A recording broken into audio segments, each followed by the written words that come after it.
गीता 18 के श्लोक नंबर 62 में भगवान स्वयं कह रहे हैं कि अर्जुन उस परमेश्वर की शरण में जा जिसकी कृपा से परम शांति व शाश्वत स्थान अर्थात सतलोक को प्राप्त होगा। वो परमेश्वर कौन है, कहां है, कैसा है, जानने के लिए कृपया अवश्य सुनिए जगत गुरु तत्वदर्शी संत रामपाल जी महाराज के अमृत वचन।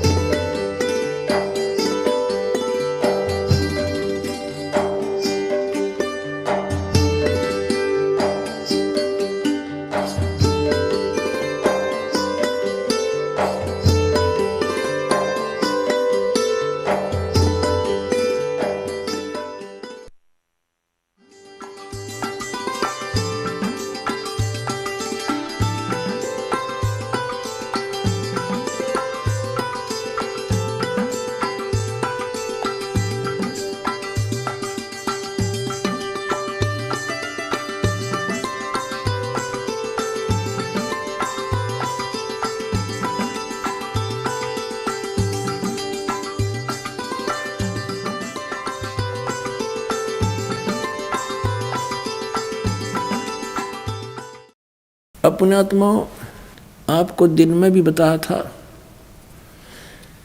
कि परमात्मा ने सभी महापुरुषों से इनसे कह दिया था कि अभी ये सतनाम सार्वजनिक मत करना। यदि तुमने अभी इसको सार्वजनिक कर दिया तो पिछली पीढ़ी वाले हंस पार नहीं हो पाओगे। जो ये पीढ़ी, इसके लिए सारा कुछ खेल हो रहा था। तुम इसका जाप करते रहना, लेकिन इस पिछली पीढ़ी तक इसको किसी को सार्वजनिक नहीं करना। अब इन महापुरुषों के लिए आदेश था किसी को बताना नहीं। ये भी कंपलसरी था कि इन्होंने ये एफिडेविट बनाना था कि हम ये जाप किया करते थे, इससे हमारा मोक्ष हुआ। अब जैसे आदरणीय गरीबदास साहिब जी कहते हैं, झांकी वे कबीर की नानक की तीवा और वह सिखा का गल पड़ी कौन छुटावे था। अब नानक साहब ने इस उद्देश्य से कहा था कि ये नाम तो मैं बताऊं नहीं, और वाहेगुरु का जाप दे दिया। वाहेगुरु वो किसको कहते थे? कबीर परमेश्वर को, सतपुरुष को, कि तुम वाहेगुरु करते रहो। और साथ में प्रथम 5 नाम भी दिया करते थे, और उसके साथ साथ धर्म यज्ञ भंडारे शुरू करवाए थे। नानक साहिब जी के पास जब कोई संगत आती थी, ये स्वयं ही सबको भंडारा कराते थे। अपने खेतों में काम करते थे। लास्ट के 16 वर्ष ये अपने घर पर रहे। खेतों में कार्य जैसा कर सकते थे वो करते थे, भक्ति भी करते थे, आने वाले को उपदेश भी देते थे। तो ये इन्होंने इसलिए गुप्त रखा कि ये बताना नहीं किसी को, नहीं तो काल के दूत जैसे राधा स्वामी पंथ, ये धन धन सतगुरु पंथ, सच्चा सौदा सिरसा जगमाल वाली, जय गुरुदेव पंथ मथुरा वाला, आगरा वाला, ब्यास वाला राधा स्वामी, ठाकुर जी वाला राधा स्वामी, ये सब नकली पंथ हैं। इनके पास ये 2 अक्षर का मंत्र नहीं है। आदि नाम इनके पास नहीं। जैसे घट रामायण के अंदर तुलसी साहिब जी ने लिखा, हाथरस वाले ने, कि 500 नाम काल के जानो, जब दानी मन शंका आनो। 500 नाम काल जीव भाख्या, 6वां नाम गुप्त कर रखा। फिर बताया कि सतनाम ले सतलोक सिधाऊं, आदि नाम ले काल गिराऊं। अब सतनाम तो ये 2 अक्षर का, सतनाम ये 2 अक्षर का, जो अभी आपको नानक साहब जी की और मर्दाना और बाला की वार्ता में आपको बताया, ये है सतनाम 2 अक्षर का। और इसके आसपास भी नहीं है ये सचखंड के गीत गाने वाले राधा स्वामी वाले पंथी। यानी इस विश्व में कोई भी इस मंत्र से परिचित नहीं। पुण्यात्मा उस दास के अतिरिक्त ये सत्कर मान लेना तुम। और कोई अधिकारी नहीं। यदि किसी से ज्ञान हो जाती है अधिकारी नहीं देने के, इसलिए परमात्मा ने इन काल के दूतों से इसे बचाए रखने के लिए, अगर गुरु ग्रंथ साहिब में ये लिख दिया जाता तो महापुरुषों ने, जिन्होंने गुरु ग्रंथ साहिब को बनाया, सब वाणियों का, पवित्र अमृतमणि वाणियों का संग्रह किया, उस समय इन्होंने इस बात को मद्देनजर रखा कि कहीं ये ओम सोहम का मंत्र सतनाम 2 अक्षर का और गुरु ग्रंथ साहिब में लिखा गया, आने वाले भक्त इसको पढ़ेंगे और पढ़ेंगे तो गुरु जी की आज्ञा की अवहेलना होने से ये हानि को प्राप्त हो जाएंगे। जैसे मर्दाना के साथ कैसी भयंकर दुर्घटना होगी थी, वो मौत को प्राप्त हो गया था। तो इस मध्य नज़र से उन्होंने जहाँ पर भी गुरु ग्रंथ साहिब के अंदर नानक साहिब जी की वाणी में ये मंत्र था, निकाल दी, वह वाणी नहीं रखी ग्रंथ साहिब में। इसके लिए नानक साहिब जी ने एक अच्छा प्रयत्न किया कि एक प्राण संगली बनाई और उसको एक राजा के पास सुरक्षित रख दी कि आप इसको सुरक्षित रखना और मेरा कोई सिक्का हुआ उसको देना, नहीं तो किसी आम व्यक्ति के हाथ ना लगने देना, ये मेरी आत्मा है, आने वाले जीवों के लिए उद्धार होगा, संसार से पार करने का इसमें एक बहुत अच्छा मार्ग मैंने लिखा है, आम व्यक्ति के ये हाथ नहीं लगना चाहिए। अब पुण्यात्मा फिर दिखाते हैं आपको थोड़ा सा रिहर्सल कि ये प्राण संगली जो है नानक साहिब जी ने लिखी और एक राजा के पास सुरक्षित रख दी। मर्दाना डूब गया होता इस मंत्र का जाप करने से। इस बात को मध्य नजर रखते हुए प्राण संगली को भी जल प्रवाह कर दिया गया था अर्जुन देव जी के द्वारा। जो गुरु अर्जुन देव जी थे 5वें, जिन्होंने गुरु ग्रंथ साहिब को सब वाणियों को इकट्ठा करके जलद बना दिया, उस समय इसको भी जल प्रवाह कर दिया था। देखिएगा अब इस पवित्र ग्रंथ के बारे में क्या कहा है श्री नानक साहिब जी ने प्राण संगली के बारे में। देखिएगा ये भाग 1 है प्राण संगली, प्रथम भाग श्री गुरु नानक साहिब विरचित प्राणों का अपूर्व कवच, जो सूरत शब्द योग साधना में अमोघ तारों से रचा हुआ, काल कर्म का कृत विद्नों के गुरुमुखों का सुरक्षित का हितकारी, जिसको गुरुमुखी अक्षरों में गुरुमुखी अक्षरों से भाषा अक्षरों में सटीपण तैयार करके गुरु साहिब के संक्षिप्त जीवन चरित्र समेत संत संपूर्ण सिंह ने प्रेम प्रसाद रूप से अर्पण किया, जिसके मालिक वेलविडियर प्रेस इलाहाबाद ने अपने खर्चे से अपने यंत्रालयों में प्रकाशित किया। ये यहाँ से छपी, इसके देखना आवश्यक सूचना में गुरु नानक साहिब ने यह अपूर्व ग्रंथ प्राण संगली किस अवसर पर सिंगल द्वीप में वहाँ के परम भक्त राजा शिवनाभ जी को उपदेश करके बख्श दिया, और फिर उनकी 5वीं गद्दी के अधिकारी यानी गुरु अर्जुन देव जी ने नानक साहिब जी की 5वीं गद्दी के अधिकारी गुरु अर्जुन देव जी ने उसे कैसे सिंगला द्वीप से मंगवाया तथा किस कारण से उसे गुरु ग्रंथ साहिब के संग्रह से अलग रखा, इसका वर्णन गुरु नानक साहिब के जीवन चरित्र में दूसरी यात्रा के आखिर के हिस्से में और टिप्पणकार के निवेदन में लिखा है। गुरु नानक साहिब ने इस अनमोल ग्रंथ का नाम प्राण संगली क्यों रखा, ये तो पक्के तौर पर वही कह सकता है जिसकी गति उनकी सी हो। कहते इसका नाम प्राण संगली क्यों रखा, इसके बारे में तो बताओगा जो नानक जी जैसा इन सदग्रंथों के गुण रहस्य से परिचित हो, उन किसी उसकी गति हो तो भी कुछ लखावा उसका उनके उस वचन से होता है जो निज मुख से नानक साहिब ने बोले हैं, जो उन्होंने राजा शिवनाभ से कहा था, ये ग्रंथ मेरी देह है। नानक साहब जी कहते हैं ये मेरा शरीर है, ये मेरा स्थूल रूप समझना, पुराणों मेरियों का संग्रह कहो कवच है, जगत समुद्र का ये पुल है, यानी संसार से पार होने का इसमें सही मार्ग लिखा मैंने। और ई प्राण संगली मैं तैनू बख्शी है, ई अजर वस्तु है, सो तय ही जरी है, यानी तू इसका अधिकारी है, तेरा विश्वास हुआ इसका मेरे इस ज्ञान का, इसलिए मैं तुझे बख्श दी है। ई प्राण संगली अमृत प्रवाह है, तेरे ही मुख विखे प्रवेश हुई है, और 3 लोकां विच इस वस्तु ਨੂੰ संभालता कोई नहीं, ताते प्राणों विखे प्राण संगली रखनी। इस वचन से स्पष्ट होता है कि यह ग्रंथ प्राणों का संग्रह रूप है।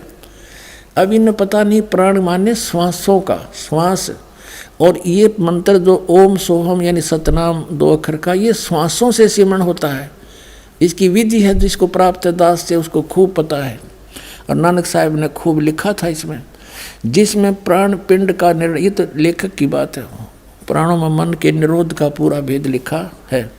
संभव है इसको गुरु ग्रंथ साहिब की जिल्द में शामिल ना करने की वजह यही हो कि गुरु अर्जन देव जी ने समय अनुसार इसे हरेक छोटे बड़े की दृष्टि में लाना उचित न समझा। अपने आत्माओं, गुरु अर्जन देव जी ने किस दृष्टिकोण से इसको छोटे बड़े की नज़र से बचाया कि उसमें यो मंत्र लिखा था 2 अक्षर का, जो नानक साहब जी जाप करके मोक्ष को प्राप्त हुए। और वहाँ झटका देना जरूरी था, नहीं तो यो काल के दूता का हाथ लग जाता। पूरा सिख समाज इसका जाप करता। ये जो दूसरे नकली पंथ है, ये भी नु कहते हम भी, क्योंकि बिना पूर्ण गुरु से ये प्राप्त हुए बिना काम नहीं कर सकता। नो तो इसमें पढ़ के कोई भी जाप देने लग जाए, उसे कोई लाभ नहीं हो सकता, वो तो नकली पासपोर्ट बनाएगा।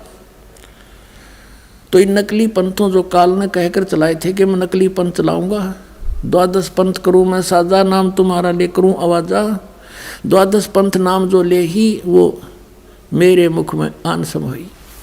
तो इसलिए इस दृष्टिकोण से 5वें गुरु अर्जुन देव जी ने इस ग्रंथ को गुरु ग्रंथ साहिब में नहीं शामिल किया, बल्कि इसको दरिया में प्रवाह कर देना उचित समझा। कहीं कोई पढ़ ले, कोई देख ले, गुरु जी की आज्ञा का अवहेलना हो जाए। देखना, इसी के निवेदन में आपको दिखाता हूँ। ये वही प्राण संगली है, हम पढ़ रहे थे। अब ये तो आपने पढ़ा था आवश्यक सूचना, अब ये है निवेदन तुरंत ही।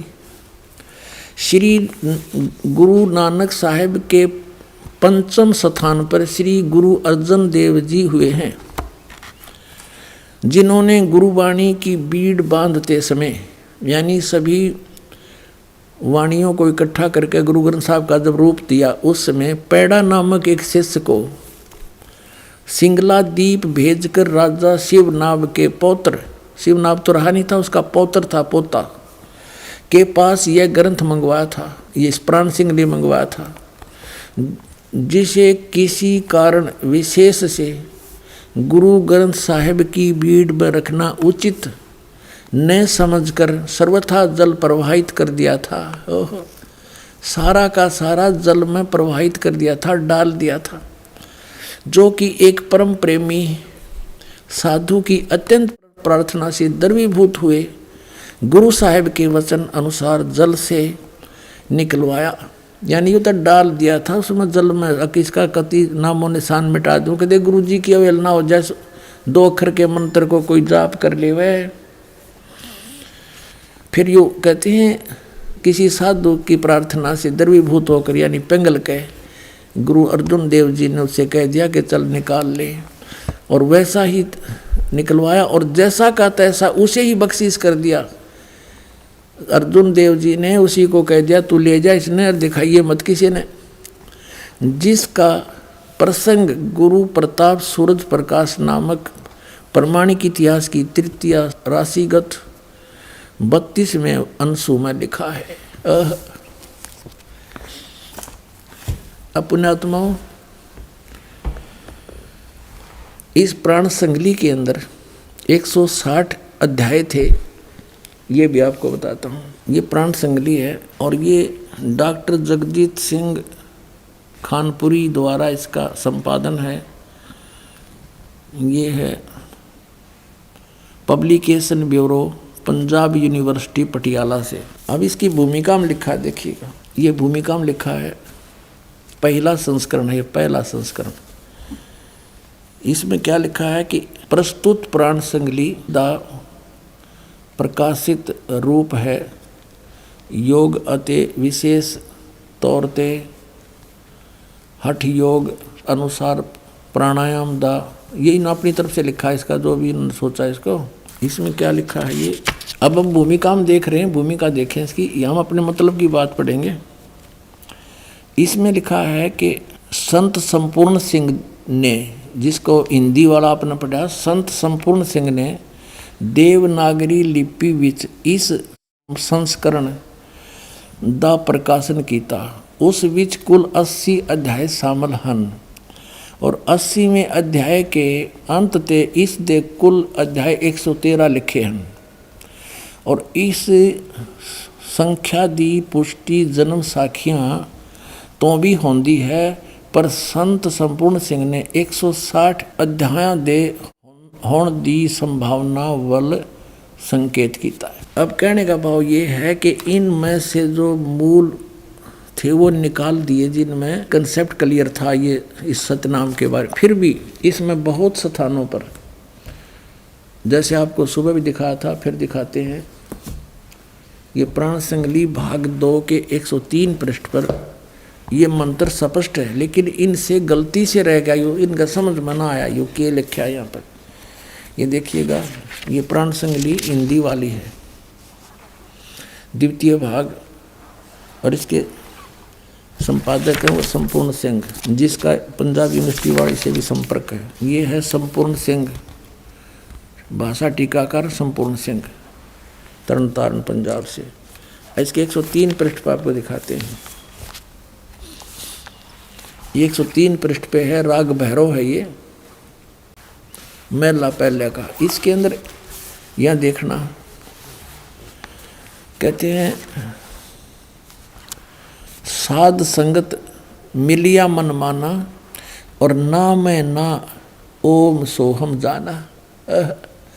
ये ना इसके साथ लगना चाहिए, ना है, यो ना माने नाम होता है। कहते हैं ना तेरा के ना है, हमारी देसी भाषा में अपनी लैंग्वेज में पंजाबी में भी ऐसे कहते हैं, की ना है तेरा, तो ना में ना, नामों में नाम, नामों में नाम है ओम सोहम, ये जाना, ये असली मंत्र है। अब जैसे यहाँ देखना 151 पृष्ठ पे आपको दिखाते हैं, 150 पृष्ठ पे देखना, इसके पे ये ओम मंत्र है, ओम दर, ओम दर।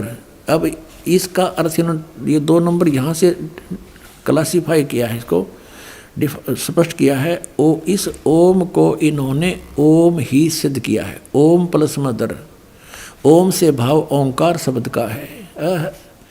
तो यहाँ भी सिद्ध हो गया, अंडरस्टूड हो गया। ईसाई ओम यू लिख रखा है, देख 103 पृष्ठ पे। अब ये इनके समझ में ना आए कि ये अहूँ करेंगे, इसने हूँ, ये था ओम, मालिक की दया होगी, गलती से इसके साथ जुड़ गया, इसके साथ जुड़ा होता तो इसने ये काट देते, सोहम सोहम शायद रख लेते, तो परमात्मा की दया हुई। और कोई बात नहीं, अगर इसमें भी नहीं होता तो भी परमात्मा कहते हैं कहीं ना कहीं हमने अपनी सच्चाई को रखा ही है। कहते हैं चोर चुरावे तुमबड़ी गाड्डा पानी में, वह गाड्डा वह ऊपर आवे, सच्चाई छनी ना। अब काल ने वहाँ कितना दृढ़ कर दिया इन गुरुजियों को कि इस मंत्र की भनक भी नहीं लगनी चाहिए। प्राण संगली कितना अनमोल ग्रंथ, इसको दिखाएं आपको हैरान रह जाओगे। इसमें बहुत क्लियर लिखा है, बहुत जगह पर लिखा है। अपने आत्मा परमात्मा की सी कृपा होगी, ये सिख बच्चे ही इतने सियाने हो गए, ये अपने आप इन सदग्रंथों को जानने लगे, देखने लगे, लाल और लालड़ी की पहचान करने लगे। देखिएगा ये प्राण संगली है पंजाबी वाली, वैसी हिंदी वाली में भी एज इट इज है। ये है प्राण संगली पटियाला यूनिवर्सिटी वाली है। इसके 614 पृष्ठ पर दिखाते हैं आपको प्राण संगली प्रश्नोत्तर माला मेला पहला। यहाँ क्या लिखा है ये देखिएगा कि अजप्पा जाप सोहम हंसा जान और सुन महल जाका स्थान। पूर्ण पुरख निरंजन करतार, अगम पुरख का ना ही सुमार। अच्छा आगे लिखा नाम अमोलक सतगुर ते पाया। ओए होए, नानक साहब जी कहते हैं ये अनमोल नाम जो है मैंने ये 2 अक्षर का सतगुर से मिला और अनहत सुन मही जाय समाया। फिर कहते हैं सोहम हंसा जप पर जप माला और जपत जपत दीन दयाला। फिर यहाँ क्या लिखा है, इसमें लिखा है आवन जान रह सुख पाई, नानक घट घट नदरी आई। निरंकार दी अचरज लीला, गुरुमति देई ता होए सुहेला। गुरु से प्राप्त होगी, कोई बुद्धि देगा भगवान तो ये आसानी से समझ में आएगा। कहते हैं इस मंत्र का करे जो जाप, ता को लगे न कोई पाप। इस मंत्र का करे जो जाप, ता को लगे न कोई पाप। आत्म राम तिस नदरी आवे, और रमत राम में जो विचलावे। फिर कहता है ये है उसके देख बहे तुम शुद्ध, सोहम हंसा जाको जाप। एह जप जप वड्डे प्रताप। सोहम हंसा जपो विमाला, तहाँ रचिया जहाँ केवल बाला। बहुत स्थान पर इन्होंने इस मंत्र के जाप करने के लिए प्रेरणा दी है। अपनात्माओं, इसमें एक और भी गलती हो सकती है कि लिखा होगा ओ हम सोहम जप माला, फिर भी हम इसको और प्रमाणित करते हैं। एक और सिख बच्चे ने ला के दिया है, ये यहाँ पर भी एक और प्रांत संगली है, इसमें भी ज्यों का त्यों लिखा है। ये वही, ये है भाई चतर सिंह वाली, चतर सिंह जीवन सिंह वाली है, अमृतसर से छपी है। ये बाजार माई सेवा अमृतसर तो छपी है। और इसके पृष्ठ नंबर 100 पर लिखा है, यहाँ 100 पर लिखा है, इन बच्चों ने, सिख बच्चों ने लगा के दिए निशान, ये सोम हंसा जा का जाप, ई जप जपे होए प्रताप। वो एकदों का न्यू है। यो फिर आगे लिखा है सोहम हंसा जप बिन माला, यानी श्वासों से सिमरण, इसका माला की जरूरत को नहीं। और ऊ रचिया जय है केवल बाला। और भी बहुत स्थानों पे इन्होंने बताया है। अब यहाँ लिखा है 125 पे कि नानक सच्चे नाम बिना है, सच्चे नाम सतनाम। नानक सच्चे नाम बिना, सच्चे नाम बिन ना उर्वार न पार, यानी सच्चे नाम बिना कुछ भी ना उरली साइड में कोई लाभ ना परली साइड में। सच्चा नाम माने ये सतनाम 2 अक्षर का। अपनात्माओं, यही मंत्र आदरणीय गरीबदास साहिब जी को दिया था। आदरणीय गरीबदास साहिब जी ने कहा कि ओहम सोहम मंत्र जपिए, योग युगतिया धूणी तपिए।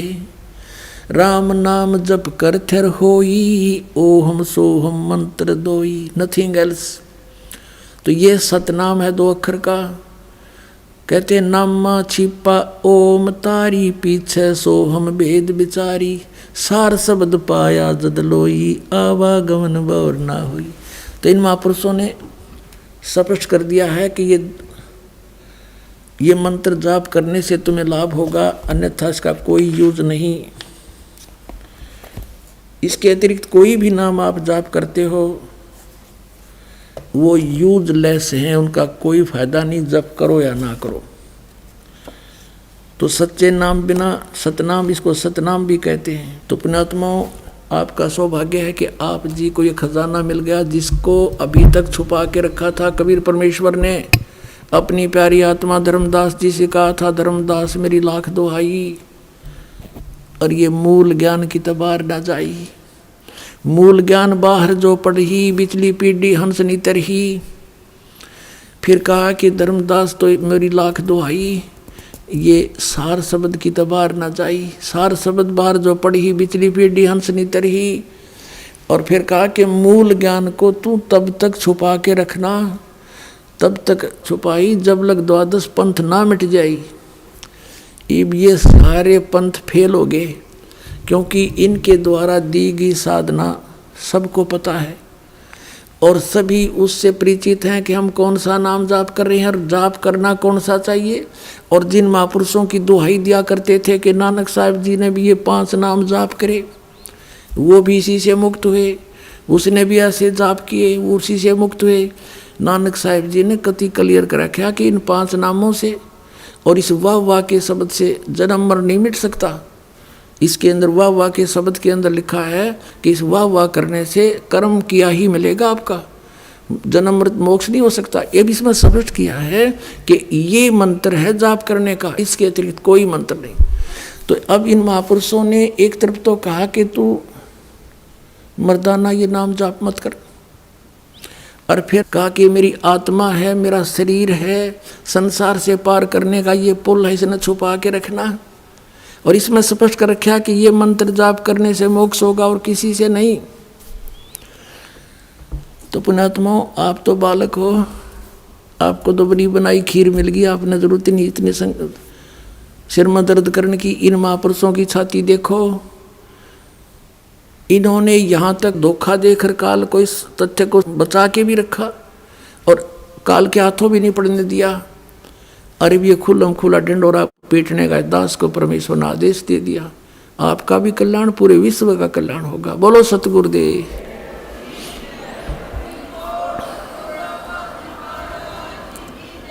सत साही परम पिता परमात्मा पूर्ण ब्रह्म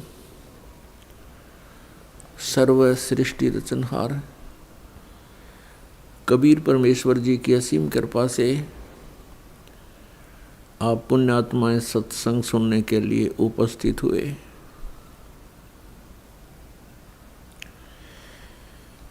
भक्ति मुक्ति के दाता सतगुरु ये भटकत प्राणी फिरंदा, उस साहिब ते हुक्म बिना नहीं तरवर पात हिलंदा। अगम निगम को खोज ले बुद्धि विवेक विचार, उदय अस्त का राज मिले तो बिन नाम बेगार। भक्ति बिना क्या होता है ये भरम रहा संसार, एक रति कंचन पाया नहीं रावण चलती बार।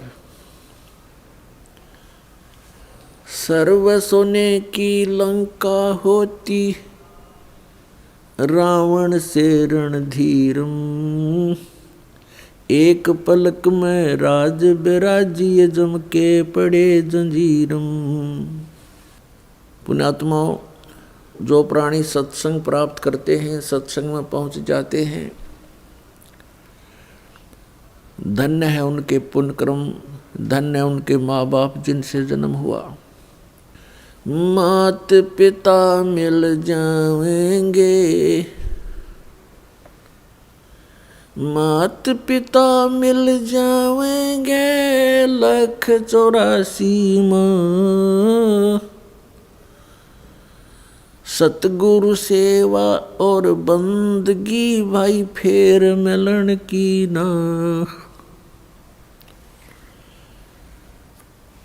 परमेश्वर कबीर साहब जी आकर के हमें याद दिलाते हैं कि मनुष्य जीवन बहुत ही दुर्लभ है। अन्य प्राणियों की योनियां तुमने बहुत बार भोग चुके हो, ना जाने कितनी बार पशु बने, पक्षी बने, जलचर बने, वनचर बने। परमात्मा याद दिलाते हैं कि माता पिता तो आपको प्रत्येक जूनी में प्राप्त हो जाएंगे। पशु बनोगे वहाँ माता पिता, पक्षी बनोगे वहाँ माता पिता, लेकिन सतगुरु सेवा और बंदगी ये फेर मिलन की ना। पुण्यात्माओं, मनुष्य शरीर के अंदर ही ये वस्तु उपलब्ध हो सकती है। मनुष्य शरीर के अंदर ही परमात्मा प्राप्ति हो सकती है और मनुष्य शरीर प्राप्त प्राणी को ही सत्संग उपलब्ध हो सकता है। पुण्यात्माओं, सत्संग मिलना बहुत कठिन है। सत्संग उसे कहते हैं जिसमें सच्चा ज्ञान हो। बाकी सत्संग नहीं है। जिनके ज्ञान ऐसे बच्चों जैसे हैं तो क्या वो संत सत्संग करते हैं? जो अभी तक परमात्मा को निराकार बताया करते थे, क्या वो सत्संग करते हैं? वो झूठ बोला करते थे। अभी तक जो ब्रह्मा विष्णु महेश के माता पिता कहते थे इनके कोई माता पिता नहीं है, इनकी जन्म मृत्यु नहीं होती, तो क्या वो सत्संग किया करते? जो संत ये बताते हैं सतलोक में प्रकाश ही प्रकाश है, भगवान है ही नहीं, आत्मा उसमें जाकर के ऐसे लीन हो जाती है जैसे बूंद समुद्र में, तो क्या वो सत्संग क्या करते? वो हमारा जीवन नष्ट करते थे और अपना भी जीवन बर्बाद किया करते थे, तो वो सत्संग नहीं थे। और भोले श्रद्धालु उनके द्वारा दिए गए वचनों को सत्संग जानकर निश्चिंत हुए बैठे थे। अब सत्संग आपको अब प्राप्त हुआ है या उन महापुरुषों ने सत्संग किया था जिनको परमात्मा मिले थे? परमात्मा की प्राप्ति के उपरांत जिन्होंने जो वचन बोले वो सत्संग था। उनमें कौन कौन से महापुरुष थे जिनको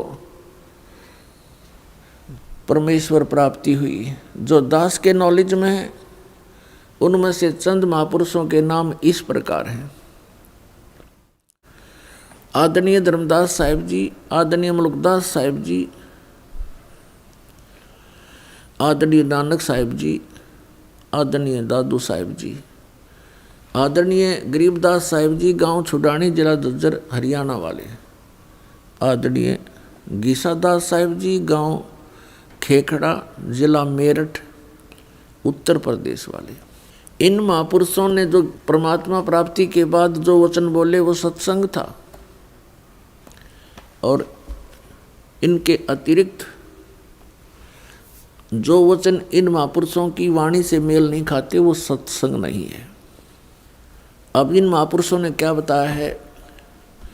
अनंत कोट ब्रह्मांड का एक रति नहीं भारे, सतगुरु पुरुष कबीर हैं ये कुल के सिरजनहारे। ना सतगुरु जननी जने उनके माने बापे, पिंड ब्रह्मंड से रहित हैं नावा तीनों तापे। परमात्मा स्वयं भी आकर के क्या बताते हैं कि चारों युग में संत पुकारे, कूक कहा हम हेल रे, हीरे माणिक मोती बरसे ये जग चुगता डेल रे। पुण्यात्माओं, परमात्मा के गुणों में, परमात्मा की लीला में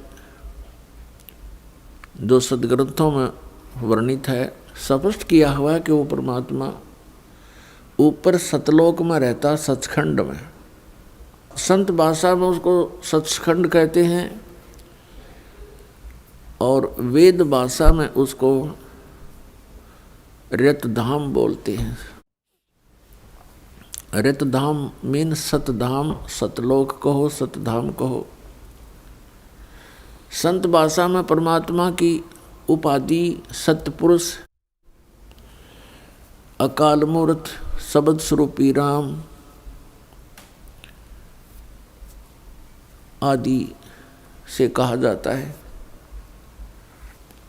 वेदों और गीता में उसको परम अक्षर ब्रह्म कहा है, सच्चिदानंद घन ब्रह्म कहा है, दिव्य परम पुरुष कहा है।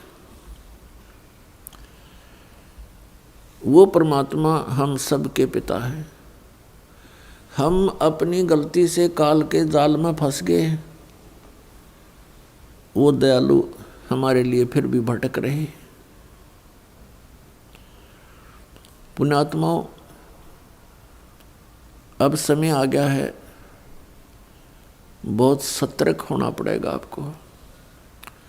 असंख्य जन्म हो गए आपको इस काल के लोक में कष्ट पर कष्ट उठाते हैं। उसके विषय में बताते हैं, कोटि जन्म तो भरमत हो गए, कुछ ना हाथ लगा रे, और कुकर सुकर खरबा बोरे, कौआ हंस बुगारे। कोटि जन्म तू राजा की न मिटी न मन की आशा, भिक्षुक ओ के दर दर घूम लिया, ये मिला ना निर्गुण रसा। इंद्र कुबेर ईश की पदवी, ब्रह्मा वरुण धर्मराया, विष्णु नाथ के पुर को जाके तू फिर भी वापस आया। असंग जन्म तन मरत्या होगे, जीवित क्यों ना मरे रे। और 12 मद मैल मठ बोरे, बहुर ना दे धरे रे। दोजक बहिष्ट सभी ते देखे, राजपाट के रसिया, 3 लोक से तरपत नाही, ये मन भोगी खसिया। 3 लोक से तरपत नाही, ये मन भोगी खसिया। सतगुरु मिले तो इच्छा मेटे, पदमल पदे समाना, चल अनसा उस लोक पठाऊं, जो आदि अमर अस्थाना। 4 मुक्ति जहाँ चंपी करती, माया होरी दासी, दास गरीब अभय पद पर से, वो मिले राम अविनाशी। पुण्यात्माओं, आप बिल्कुल बालक हो। काल ने आपकी बुद्धि को इतना सीमित कर दिया, जैसे संतों को हम ऐसे नजर आते हैं जैसे एक भैंस का बच्चा मर जाता है तो व्यापारी लोग क्या करते हैं, उसके खाल उतरवा लेते हैं बालों समेत, और उसको साफ करके उसके अंदर भूस भर देते हैं, भूस, और ऊपर से चमार से उसको सिलवा लेते हैं। एक पूंछड़ सी लटकती रहती है, और उस भैंस के सामने उस बुत को, उस कार्टून को रख देते हैं, और उसको चाटती है, उसको प्यार करती है, उसको अपना बच्चा मान लेती है। और जब व्यापारी उसको लेकर उस कार्टून को चल पड़ता है, पीछे पीछे भैंस भी यहाँ करती फिरती है। अब उसकी बुद्धि इतनी काम नहीं कर रही कि इसमें भूस भर रखा, चाम लपेट रखा, ये तेरा बच्चा नहीं है। तो उन महापुरुषों ने जिनको परमात्मा मिले और सचखंड के दर्शन हुए, उन्होंने हम ऐसे नजर आते हैं कि इस हार्ड मांस इसके अंदर भर के ऊपर चाम लपेट दिया और ये बता दिया ये तेरा बेटा या तेरी बेटी, इस तरह तुम्हारा परिवार बना दिया। पुण्यात्माओं, आप जी ने थोड़ा विवेक करना पड़ेगा। कितनी बार संतों ने हमें कोशिश की है समझाने की, लेकिन हम इन काल के दूतों से प्रेरित होकर के भगवान के मार्ग को त्याग कर कुमार्ग स्वीकार कर लेते रहे, जिस कारण से हमारी बुद्धि विकसित नहीं हो पाई। वो परमात्मा हमारे लिए कितना कष्ट उठा रहे हैं। वो हमें बताने की चेष्टा कर रहे हैं कि सतलोक में चलो, वहाँ तुम्हें सुंदर शरीर मिलेगा, उसके अंदर ये नाड़ी तंत्र नहीं होगा, 5 तत्व से बना हुआ नहीं होगा, उसमें ना कोई रोग कोड होगा, उसमें बीपी हाई लो नहीं होगा, उसमें कभी वृद्ध अवस्था प्राप्त नहीं होगी। वहाँ सचखंड के अंदर आप की ऐसी सृष्टि होगी, ऐसा ही परिवार होगा जैसा यहाँ पर है, और वहाँ कोई काम नहीं। अपने आत्माओं, आपकी संतान हुई, आपने मकान बनाए, उन बच्चों के लिए सारी सुविधाएं की और करते ही रहते हो। अब ये नहीं पता पिता की मृत्यु हो जाए, पता नहीं माँ की मृत्यु हो जाती है, और पता नहीं बेटा मर जा बेटी मर जा। तो हम जिस व्यवस्था में सारा जीवन बर्बाद कर चुके, उसका हमें क्या लाभ हुआ। लेकिन हम सोचें क्या इसका विकल्प नहीं। हम देखते उसके साथ भी ऐसी घटना होगी, उसके साथ भी होगी, कोई बात नहीं है, तो होती रहती है। अब परमात्मा ने इसका विकल्प बता दिया, इसका अल्टरनेट बता दिया कि जब तक तुम्हारे संस्कार हैं, परिवार में आप रहो, और वो भी भगवान की आत्मा है, आपके बेटा बेटी रूप में रोल करने आए हैं, माता पिता रोल के रूप में आए हैं, तो उनको एक विशेष प्यार देना, आपस में खींचातानी नहीं बढ़ावे। इस दृष्टिकोण से कि हम उस पिता के बच्चे हैं अगर हम इनको किसी को एक दूसरे को दुखी करेंगे तो परमात्मा नाराज हो जाएगा, क्योंकि हम पहले गणे दुखी यहाँ पर। फिर हम एक दूसरे को सतावें, कोई वचन से जख्म करें, किसी को और कोई हानि पहुँचावें, तो हम तो कौवे हो गए, कौवे, मनुष्य नहीं रहे। जैसे कौवा जख्म के ऊपर चोंच मार के खून निकाल लेता है, हमने हंस बनना है तो हम सतलोक चलेंगे। वो परमात्मा हमारे पीछे फिर रहा है। जो जन मेरी शरण है ताका हूँ मैं दास, गेल गेल आज्ञा फिरूं जब तक धरणी आकाश।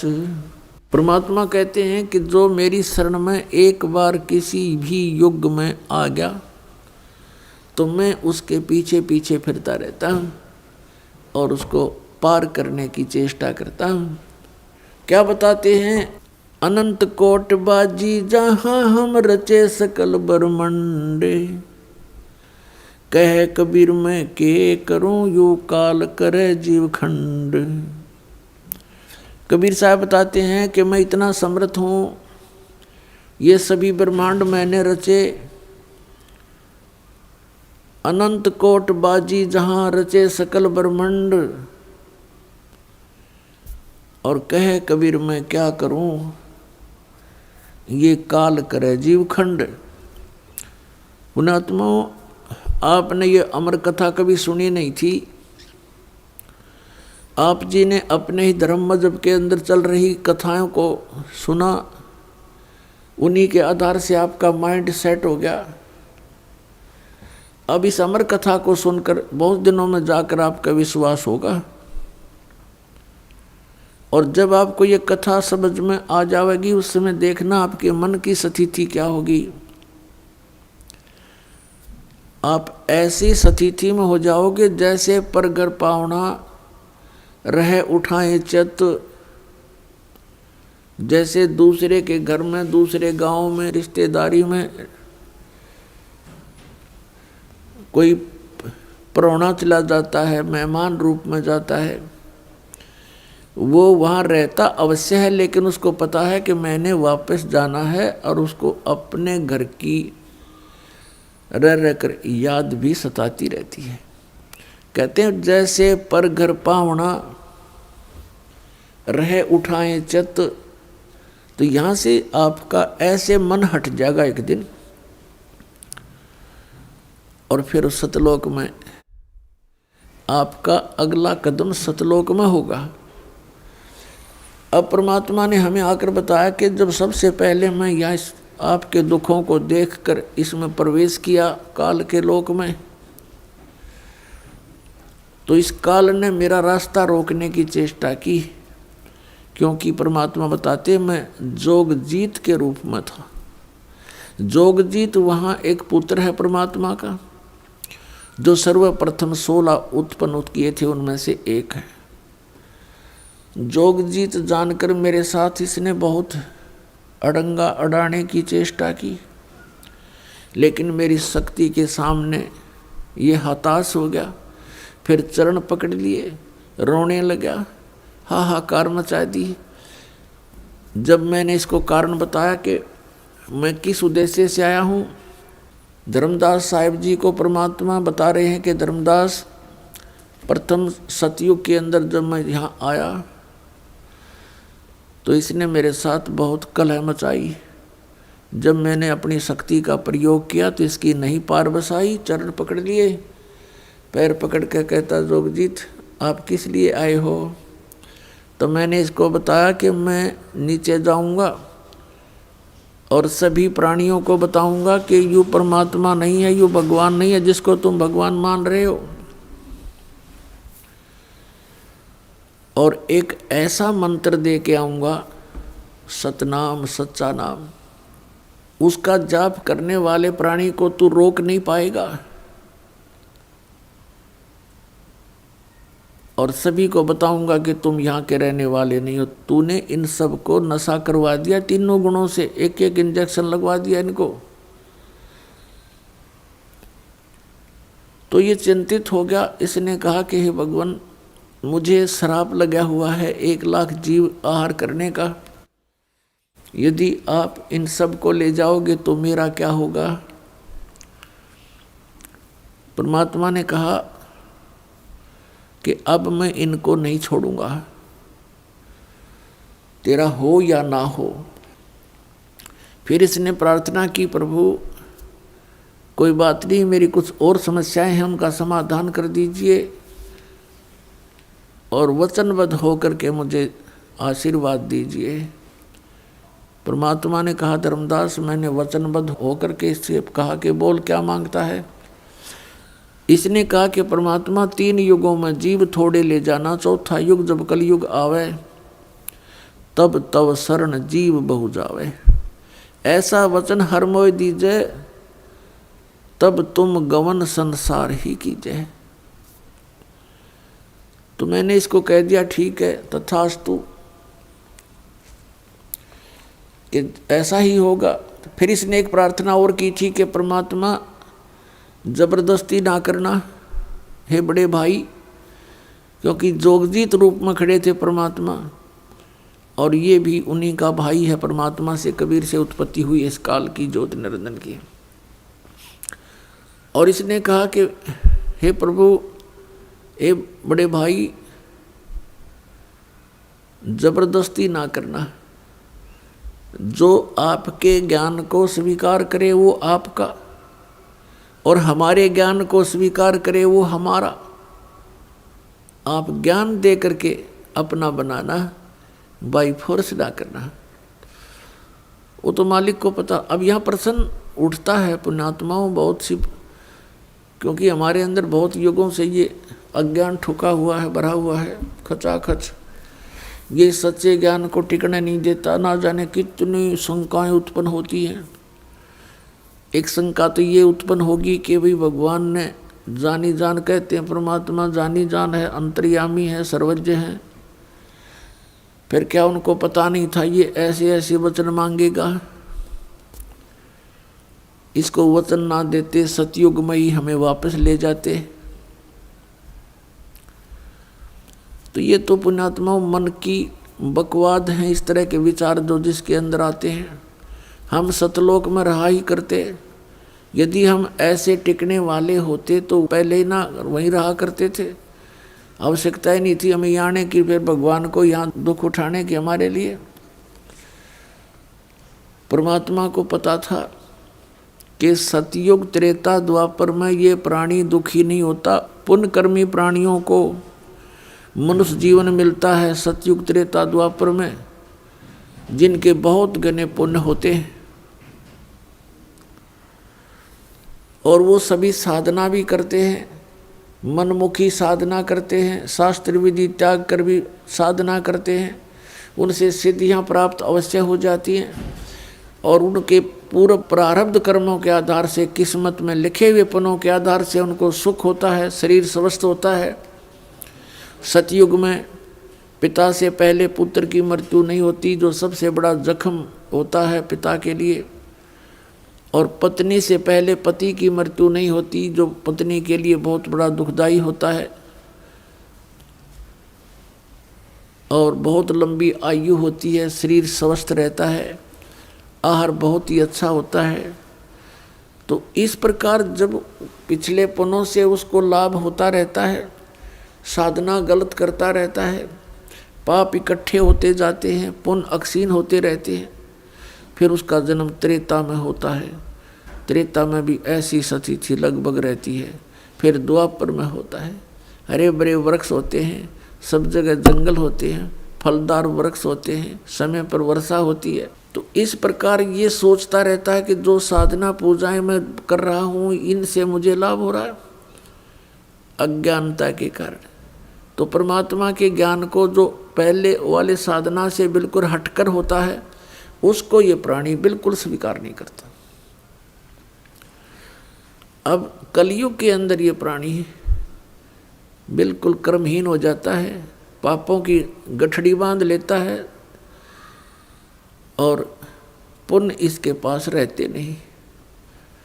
ये साधनाएं भी करता है और लाभ कति होता नहीं, या तो नास्तिक हो जाता है या फिर दुख को भोग कर ही अपना जीवन पूरा करता है। और उन अज्ञानी संतों ऋषियों ने, उन्होंने सतयुग के अंदर जो साधनाएं की, अब उनको वो मार्ग मिला नहीं है, सतनाम उनको प्राप्त हुआ नहीं जो पाप नाश करता है। और जिस कारण से उन्होंने अज्ञान सिद्धांत बनाकर समाज में प्रवेश कर दिया कि कर्म तो भोगना ही पड़ता है, प्रारब्ध में लिखा हुआ तो भोगना ही पड़ता है, इसको कोई चेंज नहीं कर सकता, इसमें कोई परिवर्तन नहीं हो सकता। तो पुण्यात्माओं, हम परमात्मा की खोज इसलिए करते हैं, परमात्मा को इसलिए खोजते हैं कि हमारे जीवन में कोई कष्ट आवे तो वो टल जावे और हमारा कल्याण की तो बहुत बाद में समझ में आती है। पहले तो यही रहता है कि मेरे बच्चे सुखी रहें, मैं स्वस्थ रहूं, कोई ऐसी दुर्घटना मेरे जीवन में ना घटे जो मुझे पीड़ादायक हो। इसलिए हम परमात्मा की खोज में संतों के पास जाते हैं। और ये भी हमें मालूम है कि संतों के पास ही उसका समाधान होता है। और ये भी हम सुना करते कि परमात्मा ना जाने किस बेस में आ जा, तो वो परमात्मा कबीर साहब है, वो ना जाने क्या रूप बना करके और कब कहाँ प्रकट होता है और हमारे लिए भटकता रहता है, हमें समझाने की चेष्टा करता है कि तुम इस झूठे सुख को सुख कहे ये मान रहा मनमोद, ये सकल चबीना काल का कुछ मुख में कुछ गोद। तो पुण्यात्माओं, परमात्मा ने प्रोमिस कर रखा है और इसने भी प्रोमिस कर रखा है काल भगवान ने कि कलयुग में जब कितने जीव ले जाना, लेकिन इसमें ज्ञान आधार बनाना। तो पुण्यात्माओं,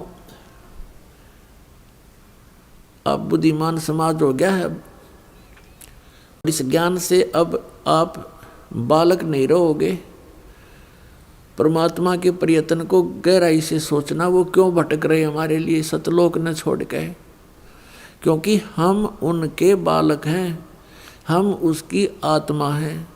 और इनको काल इसलिए परेशान कर रहा आप जी को कि जितना मैं इनको सताऊंगा उतना ही वो दुख पावेगा।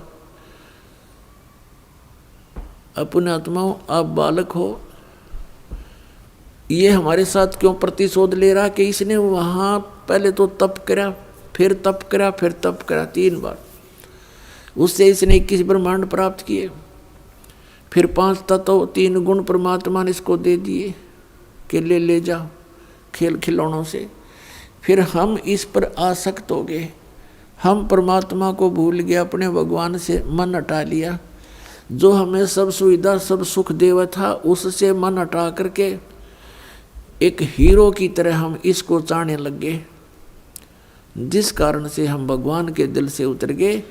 और देखो सेब कितना अच्छा फल होता है, यदि वो सेब खराब हो जाता है तो वो दुकानदार उसको रखता नहीं, उसकी आत्मा बहुत दुख पावे। एक सेब खराब हो गया, बाहर फेंकना पड़ा कूड़े में, तो हम वहाँ खराब हो गए थे भाई बच्चों। तो परमात्मा का आत्मा बड़ी दुख पाई कि ये औरों ने भी खराब करेंगे यहाँ पर, इसलिए हमें हमारी ही इच्छा से इनके साथ भेज दिया कि तुम जाओ फिर यहाँ से ले लो टिंडेज के साथ जाके।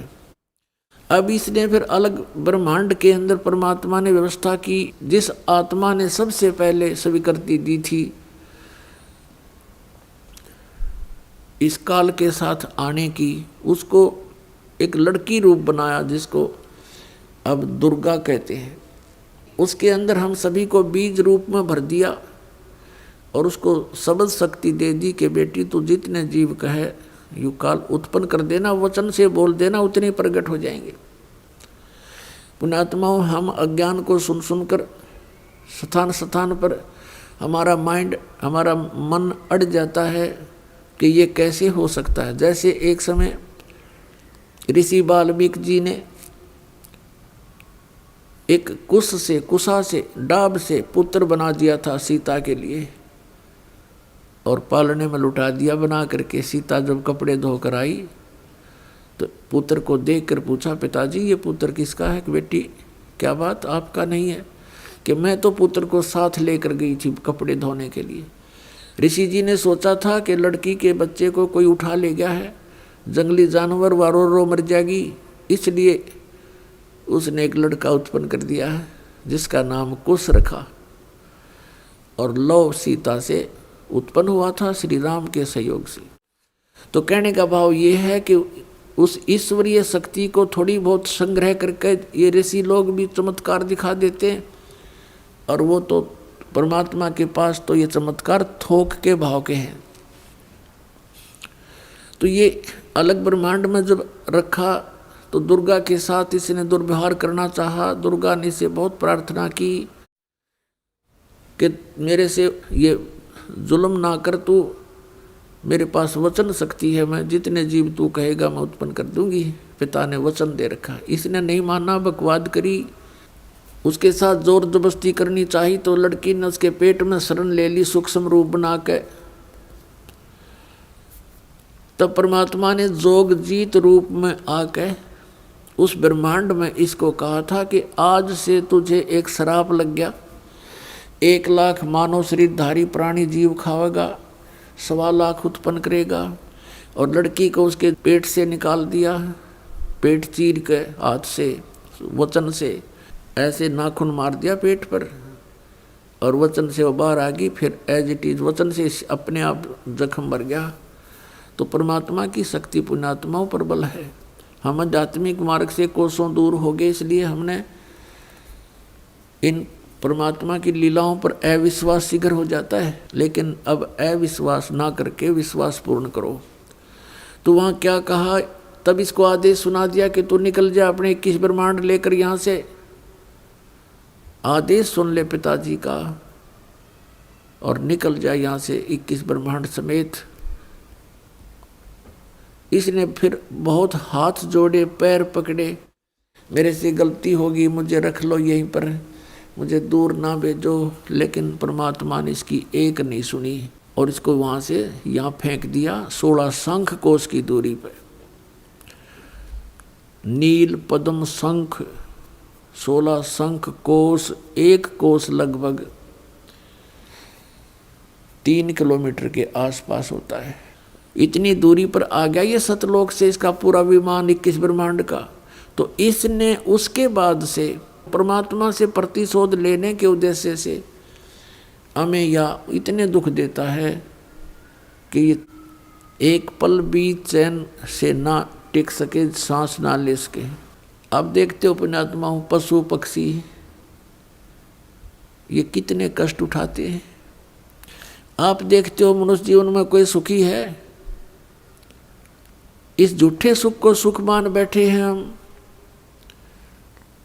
और परमात्मा हमें याद दिलाते हैं आकर के कि तुम काल के जाल में हो। आप जी को इसने मिसगाइड करके इतना ही सीमित कर दिया आपकी बुद्धि को, संतानों उत्पत्ति को ठीक कर लेना सारा जीवन, ये सोच करके बुढ़ापे में सुखी होऊंगा मैं, बुढ़ापे में मेरा जीवन ठीक कट जाएगा, बढ़िया कोठी बना दूं, बच्चों को सुखी कर दूं, गनाए धन बना दूं। अपने आत्मा बुढ़ापे तक, पहली तो ये बात है कि बुढ़ापे तक आप रहोगे कि ना रहोगे, वृद्ध अवस्था तक। और वृद्ध अवस्था होने के बाद फिर सुख कहाँ से? वृद्ध अवस्था में सपने में भी सुख नहीं है। तो हमारी सारी ही सोच इस टाइप की थी जो हमें केवल दुख दे सकती है, सुख नहीं।